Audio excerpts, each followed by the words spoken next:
where we share the success journeys of the elite and learn about the pivotal moments and decisions that shaped their paths to prominence. I'm your host, Nancy Erickson. I work with high net worth clients, business leaders, celebrities, and influencers, and I offer them a white glove, really hands-on experience to write, edit, publish, market, and distribute their books worldwide. I'm the owner of Stonebrook Publishing, an award-winning publishing house that publishes nonfiction books that can save lives, change lives, or transform society. Today, my esteemed guest is Dave Durand. Dave is the CEO of Leading Giants, a consulting and media company that guides executives, founders, and CEOs to unlock their truest potential using online courses, consultations, and relevant media. Dave is also the executive chairman and past CEO and co-founder of Best Version Media, an international media company in Brookfield, Wisconsin. Best Version Media is among the top 20 fastest growing media companies in North America and is the fastest growing private company of any type in Wisconsin. Dave has built and sold businesses several times, and he's also founded nonprofits, is a best-selling author, a radio personality, professional speaker, and trainer to over 150,000 people. Dave, you are truly a master of influence, and I am so glad you're here today. Well, it's great to be with you, Nancy. I appreciate the invitation, and you're doing great work. So being a part of it is a lot of fun. Yeah. So what we really want to hear about is how you're using your influence in the world, but it had to start way back when. You know, in order to use your influence, you have to gain influence, right? So Tell us a little bit about your growing up years. Where were you from? What was your family life like? You know, I'm one of 5 siblings. I have a brother a year older and a brother a year younger, and great parents. I think one of the things that helped me is that my brothers were, as younger men, kind of superheroes. They were all conference and everything they did. They were, near perfect A students. And I really wasn't that guy. I was kind of fumbling through a little bit more. And so I learned how to lose, I think, at a young age, and to be resilient with it, not really to give it much thought, and to just keep trying to move forward regardless of what takes place. And then when I was in college, I started to become aware that I had an entrepreneurial kind of mind. Yeah. And as I started businesses, that's when I started to recognize that I had a natural gift that I can't take credit for. You know, it's funny, if you're 6'5", you can't take credit for being 6'5", but you can take credit for what you do with it. So I really can't take credit for the kind of understanding that I had of business and influence and being able to corral a team. But I did recognize it. And then in recognizing it as a young man, I realized that I needed to invest time behind that and to give that some attention. Yes, and you've got a lot of natural charisma too. So that also lends itself, to becoming a leader. Yeah, it does help. You know, it's funny. Charisma it is good. If you can align it, you can get a lot of things done with it. But there's a lot of people that it runs against, because charisma is like a dog and pony show to a certain degree. You know, there's that classic Texas saying, he's big hat, no cattle. And a person with charisma can look like they might have something to offer, but really fall a little bit short. And I didn't ever want to be that guy. So I realized that you can't give what you don't have. And if I'm going to give something to the people that I lead, I'd better understand, I'd better know, I'd better study, I'd better gain experience so that I can fall back upon that experience in an actual example and also in counsel, as opposed to just theoretical. Because you and I both know, Nancy, there are many, many influencers online that have never done anything. The person who says, "Oh, I'll show you how to make 7 figures," that's still living in their mom's basement. And, it's a green screen picture of a Ferrari behind them they want to impress people with. But you have the real Ferrari in your driveway. You know what? I'm not a Ferrari. I love Ferraris, but I have another collection of other classic cars. I'm a little bit more of a classic older car guy. You're not going to get out on the racetrack then. A couple of my cars can get on the racetrack, but I have a little bit of history of walking out of a few of them with some bruises, so I got to be a little careful.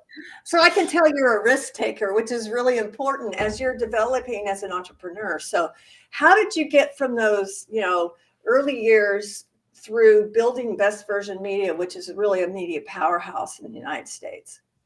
Well, I think the most important thing to do is to really weigh risk. And I was able to do that. And so what happened was I started out in Best Version Media as a not so silent partner.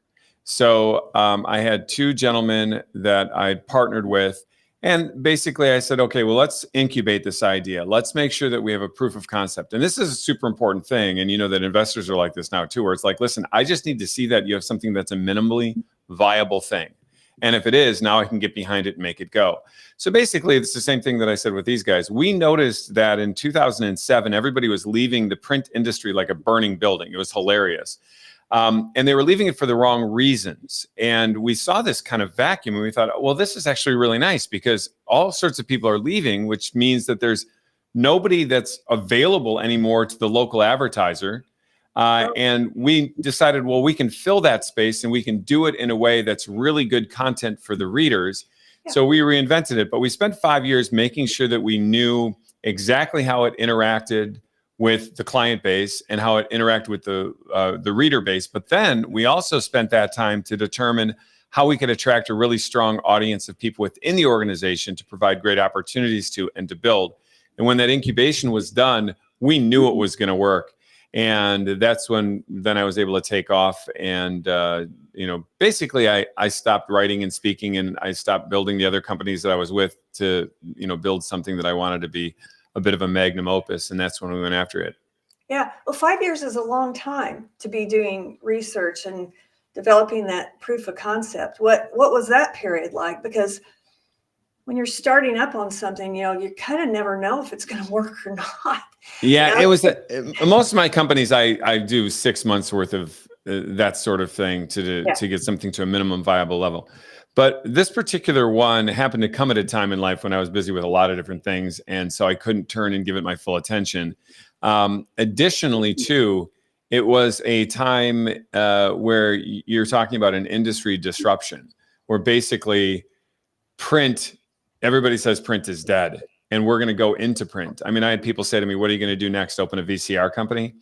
And so if we were going to really build something and then assemble people, and you said, yeah, we have a print company, there were a lot of people who were like, I don't want to be a part of something dying.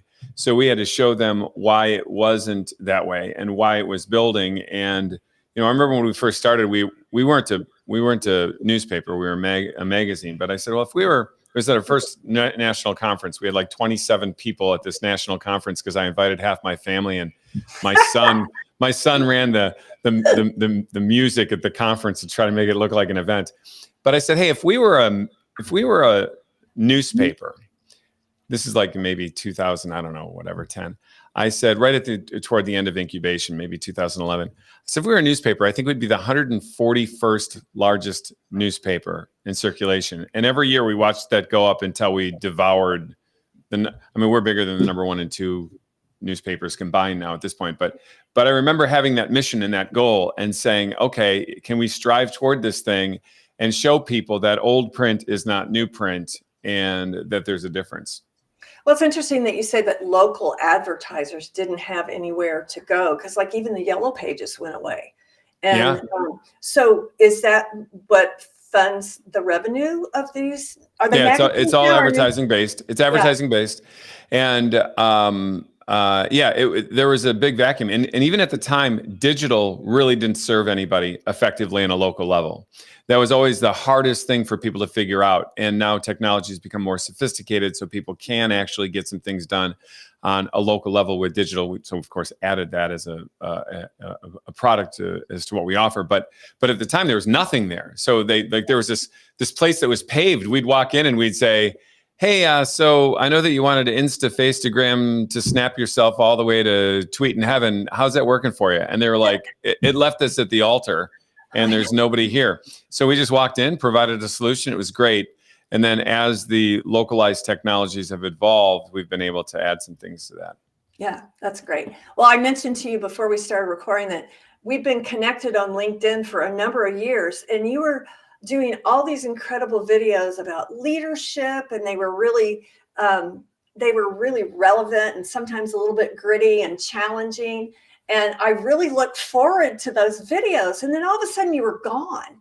And I was like, where did he go? What happened to this guy? Yeah. And then you reemerged, around, the end of last year with something totally new. So can you tell us what you're doing now and how that transition came about? Yeah. So, I actually had, I have 6 kids. I have my 7th grandchild on the way, by the way, this summer. But I was the CEO of a company. My kids were still, in high school and moving on. Well, then what happens is they're all out of the house. I sold the majority of my company. I helped lead it through COVID, but then I promoted somebody to CEO. At the same time, I lost my wife. So I went from being, a father with kids at home to being married to being an active daily CEO to having this like vacuum in life. And although I have a daily role with Best Version Media, when you go from being a CEO to an executive chairman, it's a little bit like going from a father to a grandfather. It's pretty easy life. Yeah. So I had to challenge my mind more. And we had spent a lot of time. I'd written a handful of books years before, but I hadn't written a book since 2011. And since 2011, the amount that I learned by building Best Version Media was pretty substantial. And so I wanted to help people understand entrepreneurship in a different way, industry disruption, and more than anything, influence. So Leading Giants is called the Influence Mastery Company. And I always tell people, if you want to be a giant and you want to go slay some dragons, we can do that. Exactly. And so it's been a lot of fun because life is an adventure. And I'm showing people that if they enter into leadership from the perspective of an adventure and they're writing the story, a chapter of their life, which will lead to a great adventure, that it becomes more meaningful and fun. Yeah. Well, so can you tell us a little bit about Leading Giants and what you're doing there? Yeah. Anything that we do, if we're going to accomplish something big, is going to have influence as a part of it. Now, it doesn't mean that everybody's going to lead, but for the most part, my audience are leaders, people who are entrepreneurs, people who want to end up in the C-suite, people who are coaches, people in politics, religious leaders, because the putting together influence is not just the words that we use. And a lot of people get stuck on that. There's an entire aspect of the presentation, but not just in the presentation, it's actually who you are. So if you see somebody, you're talking to 2 people and they're both giving you advice and you don't know who they are. And they both walk away and somebody goes, who was that? And they go, I was, some guy that's just my neighbor, drinks beer all day, but he reads a lot of online articles about investing. You're like, oh, okay, disregard. Who's that person? That's actually a chief advisor to Warren Buffett and he's a billionaire. I'm going to listen. Yeah. If somebody says you're in an accident on the side of the road and somebody walks up to you and says, here, take these 2 pills and put pressure here. Well, who are you? I'm an Uber driver. I just came by. Okay. Well, who are you? I'm a surgeon at Johns Hopkins. Okay, I'm going to listen to the surgeon. Yeah. So that's a thing that matters. But there's another thing that matters too. People do say things like, you look healthy. And when you look healthy, it increases your level of influence, not just because of the health. So a lot of people confuse this and they make it vain. They make it about, the beach body person for that purpose. But that's not really what influence about.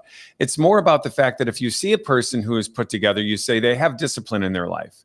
They have order in their life. They understand something a little bit more long-term in life. And all of those things tell us something unconsciously. It also says that person has something they could probably provide me or protect me with. So there's all sorts of influence that takes place on an unconscious level that we're unaware of. The other aspects of that too are the way we have relationships with our family and our friends. If you say, well, that person, their family loves them and they have a lot of friends, then you say, well, they know sacrifice and they're lovable. So they're trustable and I should trust them too. Now, nefariously, there's a lot of politicians and even mobsters who will put the facade of religion and family and all these things out there because they know that these are things that are attractions. But they have to be real. They have to be true. They have to be authentic to work. So I help a person build who they are from the inside out for influence by mastering the virtues that are required for long-term leadership and mastering the universal desires that we have for greater improvement, the transcendental desires for goodness, truth, and beauty. Everybody wants that. Nobody says I've had enough goodness. Thank you. I've seen enough beauty. I've had enough, and all that truth, knock it off. I'd like to be lied to now. So if you understand all these things, you can really teach somebody how to not just lead, but to become a giant, and then to lead other giants, because they're going to be attracted to that. Yeah. So what are the virtues that you hone in on? It's Aristotelian. So if you look at the idea that, the cardinal virtues, the word cardinal is the Latin word for hinge. Some people kind of confuse it for a religious reference, but it's not. It's more of a philosophical reference. The cardinal virtues are prudence, which now, people really don't talk about prudence. It's like being a prude sitting on the sidelines, not making a decision. But prudence back in the day, I mean, if it were a Marvel character, it would be the most dominant Marvel character out there, entire strength, because prudence is the mastery of decision making. And the most powerful thing in the world is a decision. So if we can master decisions, we've got greatness. But then above that is justice. And the interesting thing is that you cannot have justice without prudence. Prudence is the charioteer, the gateway, the foundation for the rest of the cardinal virtues. Nobody's ever said, what I loved about working there? It was totally unfair. You know what I loved about that person? They were totally dishonest. So when you go from prudence to justice, you can master justice. But then from there, it's fortitude. We Americans say stick-to-itiveness, right? It's the grind. But you can't actually have fortitude. You can't stick with things without justice. And you can't have justice without prudence. And then ultimately, it's temperance, which is to resist your passions. Because Nancy, you and I both know many people who have, basically they're out of the game right now because they couldn't resist their passions. And even though it wasn't a business decision they were making, it was a life decision, and it affected their business. So if you can master prudence, justice, fortitude, and temperance, and not just have somebody give you a preachy lecture about them, but to give you the steps. How do you do it? There are actual steps that you can use to accomplish these things, to empower yourself in a very, very strategic way for all sorts of good. So it sounds like you're about the whole person. It's when you become a master of those virtues, then it ekes out into your business and all of the life and everything that you touch. Yeah, because ultimately it's not what you do that matters. It's who you become when you do what you do that matters. So if you're in the cabinet business and you master the cabinet business, you can stay in the cabinet business, but that's where you'll stay. If you master yourself within the cabinet business, you can stay in it if you choose to, but now you can go anywhere and you can do anything and be anything. So that's what I hope people do. Yeah. So you just made that shift recently, right? I mean, I think you've been working on it for a while, but it opened up to everybody. It seemed like in around the December time frame, the leading giants. Yeah. So these principles from the other books that I had written for decades, I've always done this. I've always been on the circuit, speaking and training and working with people. In 2007, going back, I was named one of the top 100 minds on personal development, along with Tony Robbins and the rest of the gang by Warren Bennis's magazine, Personal Excellence. But then I moved away from that, and I took all of those things and I just applied them directly into my company. And I spent all my time with the people in the organization to build them into giants until I became the executive chairman. And then I launched the company officially, actually, much shorter time ago. It was February 1st. Oh, was it really? Yeah, February 1st. And I know you already have like 150,000 people in that, in that universe. So yeah, there's a that's pretty decent amount. That's how you use your influence to do even greater things for more people. Well, it's fun when you get that feedback from somebody that their life has been changing because of it. It does motivate you, and it provides us like affirmation and encouragement. Then you're in the right direction when people have some of those stories to tell. Yeah. So, Dave, invariably, those of us who've been in business for a while have had some pivotal moments where things could really have gone in the wrong direction. Yes. How about you? Did you have any moments like that? Oh, many. I mean, I've had moments not only when they could have gone in the wrong direction, but when they went in the wrong direction. There's a few things that come to mind for me. And one is there have been several times in my life where I looked at aligning myself with certain people to build certain things. And I gave it further discussion, and I realized that we were going in different directions. And that alignment really didn't have anything to do with good or bad. Good people doing good things, but they're just not aligned with what it is that I wanted to try to do. And by stepping back and saying, wait a second, let me just stop and ask, is this the direction that I want to go? And by going in a different direction, building something that ended up even better. And then literally watching that other person be a competitor And the reasons that I thought maybe we shouldn't go in that direction come to life, where you start to see their business erode, where the business that I was in started to grow and grow and grow until we were like, much larger than who they were, for a lot of reasons like that. There have been competitive times where competitors get pretty nasty. And in what way? Well, in one of my businesses, we were recruiting a lot of people, and another competitor was recruiting a lot of people too. And they were 4 times bigger than us when we started. And we were growing very rapidly, so we became a threat to them. And we were very uniquely going after a particular type of person to build the business. So they started putting out fake campaigns online with fake experts, making it look as though these experts were professional consultants on where you should work. Like what is a better company to work with, this one or that one? And they had like fake profiles with fake resumes and fake bios and fake pictures of the expert that was helping people. And it was so that when somebody would call and say, hey, I'm also looking at an opportunity with this particular company, they'd say, oh, well, why don't you look at this independent consultant and see what they think of that company compared to ours? Oh, man. And it was all fake. And we found out about it, and we had enough proof to recognize that it was fake. They admitted it, actually. They admitted it. They had hired a PR staff to create this lie. And so they ended up taking it down and moving on from there. And by the time things were done, we were not 4 times smaller than them, but 4 times bigger than them, because we never did that. We never talked poorly about competitors. We wanted to. I mean, hey, listen, the caloric in me wanted to just, I was mad as hell. But I just had to let those virtues sink in and calm down. What? People are doing that all the time now on social media. And, we see it in politics. We see it in a lot of things. They were just, maybe they were leaders in that, those smear campaigns. But, that brings up another topic, is integrity in your business. So how do you resist, or how do you maintain doing the right thing when you really don't want to? The right way. So there's 2 answers to that question. And on my show, I ask people those questions a lot too. And some of them are hesitant to answer. I'll tell you my answer, and then I'll tell you how I put a practical application to it, because not everybody thinks the same way as I do. And that's absolutely fine. I want to go to heaven. I mean, for me, frankly, I want to go to heaven, and everything that I do is going to be seen by God no matter what. So I don't have a scapegoat. I don't have a way to go around that. So to keep integrity for me, there's an eternal stake in that. That's important. And but I don't put a self-righteous judgment on anybody for that. I don't go to people and try to use that against them in business ever, because I don't know what their core beliefs are that way. But for me personally, that was very, very important. Like, trying to get away with something wasn't a part of the language of anything we've ever done, because you can't get away with it. Ultimately speaking, God sees it. So what I have found too is that even if people share a completely different belief than me, or they don't believe in God at all, they're at least happy I have that fear. So that works out pretty well, and people trust it.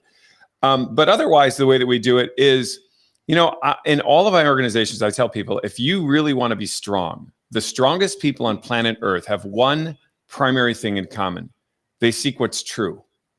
That is, weaklings lie, and they want to lie. But people who are strong, ultimately speaking, you can look at a lot of things. What made them strong? They could lift a lot of weights. Great. Okay. What made them strong? They could stand in the face of courage and run down a bear. Okay, whatever. You can take all those things, or the business examples that people give. They were not afraid of competitors. They weren't afraid to spend money or take risks. But at the end of the day, the one universal thing that the people who are successfully courageous have is they're not afraid of the truth. And they're not only not afraid of it, they want it. Why does this matter?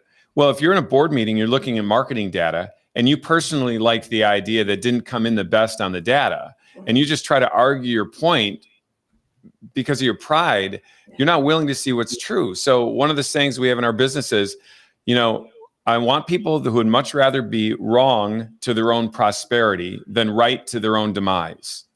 And let's celebrate wrongness if you can get behind a person who is right, and be docile with that. And then we just started to attract these giants, these people who are super strong. By the way, very diverse from all different walks of life. but it had a commonality about them, which was like, bring on the truth, baby. We've got this. Yeah. And their humility was intense, and that was powerful. Yeah. Well, I wanted to ask you kind of a overall question, because you've done a lot of things. You're an author, you're a radio host, you are a speaker, you're running Leading Giants, etc. So how would you say that you're using your impact to influence the world for the better? There's a lot of confusion right now with all sorts of people. There's competitiveness that doesn't need to be there. It's this person on the left against this person on the right. This person is a woman, therefore she's better than a man, or a man is better than a woman, or a young person is better than an old person, or a race, gender, religion. They're silly arguments. So what I think that I've been effective in doing is showing people that human nature is human nature, and that there is no such thing as a man being a better CEO or a woman being a better CEO. It's the person who adheres to the principles of success and goodness that's going to be the better CEO. So when you're silly enough to hire somebody because of their gender, or you're silly enough to believe that somebody's going to be better than somebody because of the color of their skin, or whatever it is, it's silly altogether. Why don't we unite each other by looking at the common principles that all people who are successful use? And if we do that, we can bring greater unity. So even in Best Version Media before here, we were a united company in every single way. We brought neighbors together always. We brought communities together always. By focusing on what is the same about human beings that attracts us to each other in a universal way. And the reason that that's important is because I've never seen division more in the workplace ever than I do today. And now? There's so much division in the workplace. There's so much division in markets. There's so much division in neighborhoods, and it needs to go away. And we can make it go away by recognizing that we all have something to share. And that, for example, if you want a diverse organization, here's how you get a diverse organization. Recruit the best people. End of story. Make one thing your mission. Go out and find the best people. And when you do that, you're going to find them everywhere. Yeah. That's kind of the universal default for that. But when you start looking at ways to divide the organization through agendas, now everyone's upset about it. Mm-hmm. And that's problematic for leaders. That's one side of it. But young men are a big part of my mission now. Young men are in really bad shape. How so? 50% of the college entries now there's 50% more women going to college than men. Men are more inclined to be on drugs. Right now, 80% of all suicides are actually older men. Are men. 80% of suicides are men, and a lot of older men. They're not. This isn't talked about. Young men are very confused, so that's why they're 35 and at home playing video games or addicted to pornography at home, and they don't know how to establish relationships. They don't know what to do. There's a massive number of men who've never had a father in the home. This is also true of women, but the way it affects men is different than the way that it affects women. Because they don't get that masculine example. And what I have found is, while I do have an audience of men to help them strengthen, an unbelievable number of women are following what I'm doing. Yeah. And they're following what I'm doing for two reasons. One is because I do talk about the universal aspect of human nature and prudence, justice, fortitude, temperance, goodness, truth, beauty. These are things that all human beings are attracted to. So their own accord, as a consumer of the information, they're wanting it. But the other reason they want it is so they're looking at the man in their life and they're going, see, do this. I want you to do this. Get up off the couch and go become something. Accept responsibility. Take a chance out there. And you watch what happens. So that's been very, very, very affirming, is to see the number of women who are supportive of the message. And in fact, the men are really supportive of the message, but the women amplify it. They're like, brother, go, keep going. And so that's good. Yeah, that's great. Especially, I like what you said about young men and how they're kind of floundering and all. And so especially, they did have to go through the pandemic at a really developmental time in their lives. Mm-hmm. And that further exacerbated the disconnect in relationships and stuff. Oh yeah, and absolutely, because women are, basically even right as they're entering college, women are more developed at than men, but they're a couple of years ahead in their Yeah, development. and that's scientific. The frontal lobe is. Yeah, that's an all scientific thing. That's not a cultural, opinionated, oriented thing. This is just like it's a biological fact more than a psychological fact. And so many of them were ready to get out sooner. Yeah. And so the guys are a little bit behind. Not to mention, too, there are things that people talk about that are silly, like toxic masculinity. I mean, there is such a thing as being a bad man and abusive in a relationship. That's bad no matter what. That's bad behavior. But masculinity is not toxic, nor is femininity. Masculinity is good and femininity is good. If you're a jerk, you're a jerk. If you're a jerk and a female, as a female, that's going to be bad. If you're a jerk as a male, that's going to be bad. But it's not your masculinity or femininity. It's a lack of self-control. It's a lack of goodness. It's a lack of dignity and the virtues, really. Yeah. Yeah. That, there is, you talked about a lot of division in our world right now. I don't know if it's just the world or if it's the United States, but there's also a lot of defensiveness. There is defensiveness about you're not taking me seriously, and I have to exert myself in unsuccessful ways to get attention or to be heard. Mm. And this comes from a very, very practical place if you look at it. So and this is the overblown, talked about thing, but there's a reality to it. Younger generations, everybody was given a trophy. I mean, I saw this raising my own kids. Everybody was told they're right. You can't criticize. Let's not have grades. All these different silly things, and those things are very, very problematic. When you're a young person and you don't understand that there is failure, you don't understand that that person is better than me. They merited something, therefore they deserve the award, and you didn't get that. What do you have now? You have the ability to strive for something else. You have the ability to witness a reward for good behaviors or for extra talent or whatever it might be, and to emulate that or desire to emulate that. But when you knock that all out, almost like in a socialism type of mentality, and you say everybody gets the equal amount for everything, no matter what you do, it takes away incentive in a huge way. And then you're always as smart as everyone else, as accomplished as everybody else, as talented as everybody else. Now you go into the real world where economics affect it, and you say, I have a marketing idea, and they say, that's not as good an idea as this idea over here. And you say, well, why do you like them better than me? I don't. I literally like you even more, but their idea was better. Yeah. And now there's defensiveness because people don't know how to recognize the difference between what they bring to the table and others bring to the table. And they've literally never built the mechanism inside their mind and body that allows for them to buffer pain or to experience being wrong. I mean, you can imagine what it would be like to be wrong or corrected for the first time in your life when you're 21 years old and you actually have a real job. Yeah. Wow, that's shocking to the system. And the only way that most people know how to handle it is to point the finger at the other person and to start telling the other person because they said they were wrong about something that's not even a big deal. It's a marketing idea. It's not you. I didn't say you're bad. Right. I didn't say you're ugly and pathetic. I said, you know what? Catherine's idea is a little bit better than this one. That's all I said. And now you have to say what you don't like me, or you said that because you're a man, or all these different crazy things that have nothing to do with anything other than the fact that the marketing idea was better over there. Yeah. And so if you don't teach young people this in the workplace, they're not going to learn it. Or teach it at home. I know. Well, that's where you have to, by the way, amen. Let me just say this, Nancy. Yes, it's supposed to be taught there. That is where it's supposed to be taught. And it's supposed to be fortified then by coaches and by teachers so that by the time you leave, you're actually not a child anymore. You were raised into an adult.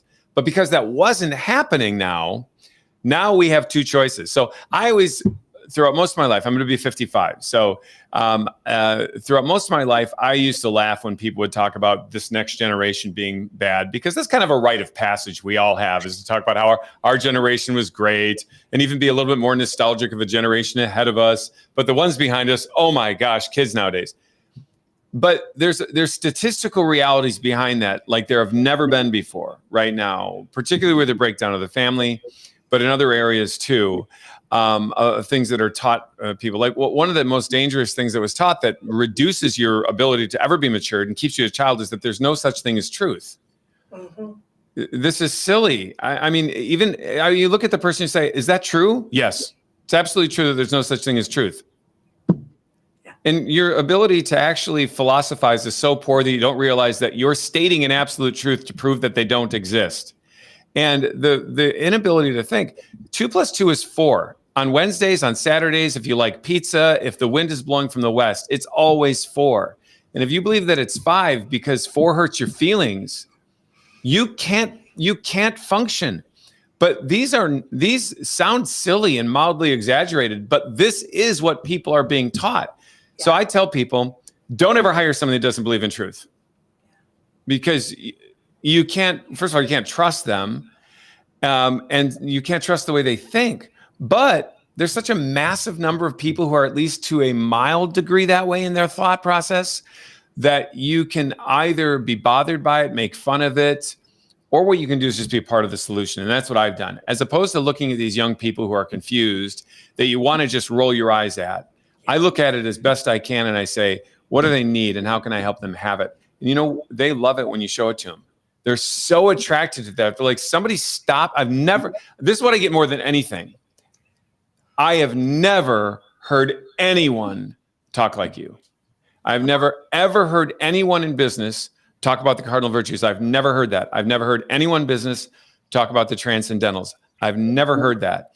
And the crazy thing about it is that all businesses that have been successful and all individuals who have been successful to the degree that they adopt the cardinal virtues and inspire their teams through the transcendentals, albeit most of them, 99% of them, haphazardly do that.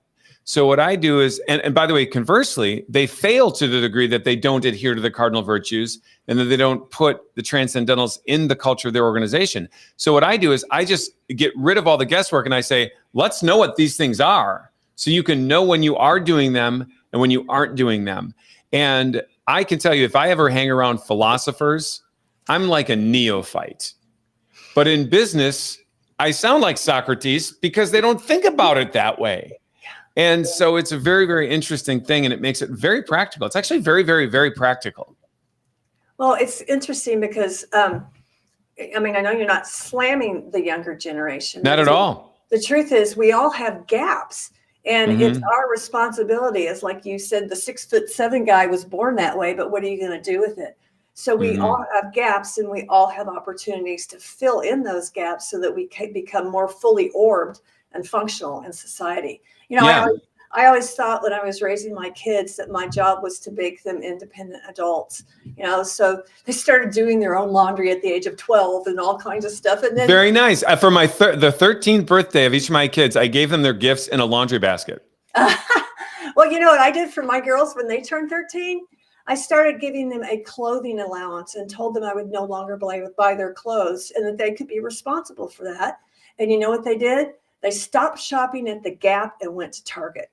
And fantastic. We're thrilled with it. And so, you know, they need to learn the value of responsibility, of taking care of yourself, the value and meaning of money and its finite, you know, existence. And and they've done really well. But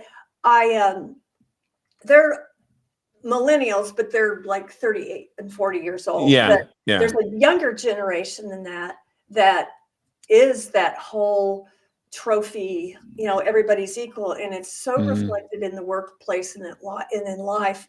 And their gap is they're too sensitive and defensive. Yes. And I love what you're doing to help people shore up those gaps in their personality so that they can become useful members of society. So you're doing great work. Thank you. You know, you're hitting some key points because yes, quite the contrary, as opposed to like shredding a younger generation. I definitely shred trends of younger generations, but not the individual. Even if that particular individual has adopted those trends, that individual person needs to be looked at completely different than the trend that they're in.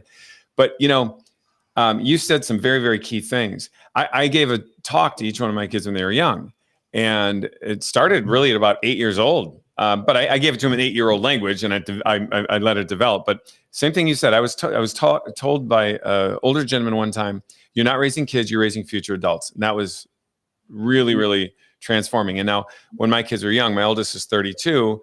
I started observing all these people, like even my age, that never moved out or never accepted responsibility, never got a good job. And then the younger they were, there was more of that happening. I was like, I don't want that to happen to my kids. So I got ahead of it and I said, hey, listen, when you're 18, there's one or two things that are going to happen.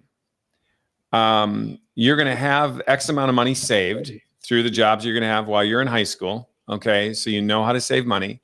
And at 18, you're going to put that money into college. And I'm going to help you with college. I'm going to help you substantially with college. But you're going to have skin in the game. And then when you graduate from college, you're going to live on your own. If you get a commission job, I'll give you 3 months to live at home. Or if you're going to be a teacher, I'll give you 3 months to live at home. Other than that, you're on your own. Be ready for it. Get the job by the time you're out. You graduate in 4 years, by the way. If it takes 5 years, I'm not paying for that 5th year, unless you've got like a specialty education that required something like that. And if you're 18 and you decide not to go to college, you're an adult. I'm an adult. I have my place. You get yours. You're saying that you're mature enough to not go to school and you want to do something else, then just you need to go do that. Not one of them looked at that as negative. Not one of them looked at that as oppressive. Not one of them looked at that as non-loving. They loved it. When you say, so what do you do when you teach a little kid how to cook in the kitchen, or dad is in the, using a tool? They grab the tool. They want to grab the tool and do it, use it. And if you don't, they get bothered. The more you give it to them, the better they feel. So life is like that tool, and they want to be in control of it, and they want to manage it. And when you don't give it to them, you put this doubt in their mind, and you put them on the app 360, whatever, hover parent app thing, knowing every dollar they spend, wherever they go. And now they're 24 years old. They're totally afraid to cross the street, and they can't make a decision for themselves. These are horrible apps, by the way. Yeah. What happens is my kids had a completely different attitude. When my oldest was 18, went to college, and he came back for the summertime, the younger kids, like 8 years old, looked at him and said, Kevin, you're an adult living in the basement of your parents' house. It's pathetic. And they would make fun of him just as a joke on their own. Summer, yeah. Yeah. Now, when I tell that story, there are a couple of things that I have in mind that are super important. I don't claim to be the perfect parent. I don't claim that my children are perfect. They're wonderful. But by the way, every single one of them took the challenge and honored it. Not one of them complained about it. They all graduated independently and on their own, out of the house. But I realize that a lot of people don't have that circumstance. And a lot of parents are out there saying, I didn't have that conversation, and now I'm stuck. My kid is 28 years old. They're depressed. They don't have a job. They're on social media all the time. I don't know what to do with that particular person because I love them so much. And I'm worried they're going to commit suicide if I put them out and I tell them they have to do something and accept responsibility. And so now I'm stuck. I know that exists out there. I have a deep compassion for it, but there's a way out for that parent and there's a way out for the kid. And it's important for them to know they can do something about it. Great. And by the way, it's not a kid. For that full-grown adult that has been retarded in the clinical sense into childhood. Yes. Yeah. Yeah. Or keeping them on your insurance till they're 26. I'm like, I'm not doing that. Oh my gosh. Anyway, we clearly both agree on independent responsibility, because if you don't learn it as you're growing up, and by the way, kids love having responsibilities. They love it. And when my kids turned 2, every year on their birthday, they got a new job. Now, a 2-year-old can put the napkins out for dinner. Yes. Or change the toilet paper roll or something like that. But and then their jobs were cumulative. They didn't get rid of one on the next birthday. They just added to it. And anyway, it's I'm sure you're more of a master at parenting than I am. I had 2 and you have 6 that are independent and really thriving. But so Dave, to wrap it up, I just want to ask you a few rapid fire questions to help the audience get in a different way. So are you ready? I'm ready. Bring it on. Okay. Cat or dog?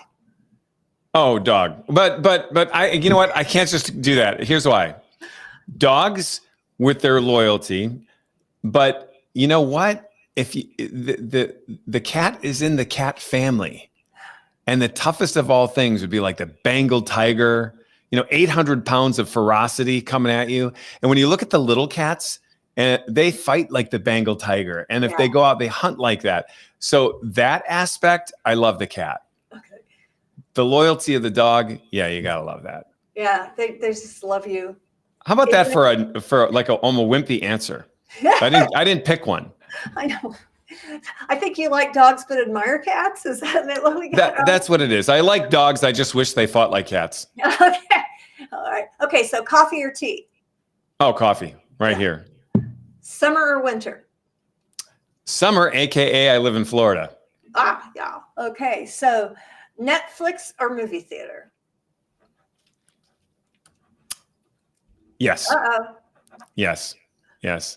Yes. Yes. Yes to both. Yes. I just recently got into the movie industry. I like both. You mean you're participating in filmmaking? I'm producing in films and yeah, I'm producing films. I'm helping write some films, and strangely, I've actually been asked to act in a few. I have not yet done that yet. I don't know if that's ever going to take place, but if it does, I don't know. I don't have a real desire for that, but it'd be fun if I was a part of it. But what you have to ask me, Nancy, is what have you actually accomplished in Hollywood? Nothing at all. Well, not yet, right? Not yet. It's a very different world than anything else I've ever been in, filled with all sorts of wonderful people, but completely different rules. Yeah, and lots of relationships required, I'm sure. Yeah, lots of relationships. Yeah. So window or aisle seat? Oh, aisle. But you have your own plane, so you can pick any seat, right? Yeah, and they're kind of one of the same generally. Okay, morning person or night owl? I was asked this recently, and I'm neither. I wake up and go to bed at the same time, and I have full energy from the moment I wake up to the moment I go to bed. I don't deplete it. Yeah. Okay. Yeah. So, what's your guilty pleasure? Guilty pleasure. Probably the second whiskey on a weekend with a cigar. Dipping the cigar into the whiskey. Oh, that would be it. That flavors it, I suppose, right? It flavors it. And I definitely take care of myself, so you can't have too much of those things. But that definitely falls under the banner of guilty pleasure. Yeah. So we've talked a lot about the things that you've accomplished and the things that you've been able to do. What's something you can't do? Sing. I can sing a few songs that don't require a lot of range, but I would never do it publicly. And when your kids make fun of you, even in church, apparently just raising your eyebrows up and down doesn't actually change. Change your pitch. Yeah, it doesn't change your pitch. Yeah. Well, Dave, you've been a great guest. I really appreciate your time. So, can you tell us where the audience can find you if they want to connect and learn more? Yeah, if they want, they can go to leadinggiants.com directly. I have a YouTube channel. If you just look up Dave Durand, it'll take you to that. We're very excited about that. We have about 1.4 million views in the 5 weeks. We launched it 5 weeks ago, and we've got about 22,000 subscribers that have gathered in that period of time. So the goal is, hundreds of millions of views and millions of followers. And we're just on that path right now because we're trying to help people become giants so we can slay dragons together. Yep. Well, Dave, thanks again for your time, and to our audience for your attention. You've been watching Masters of Influence. If you or someone you know who would be a fantastic guest, please reach out to me. You can find my contact info in my LinkedIn profile. And in case you've forgotten my name, this is Nancy Erickson. Bye and take care, everybody.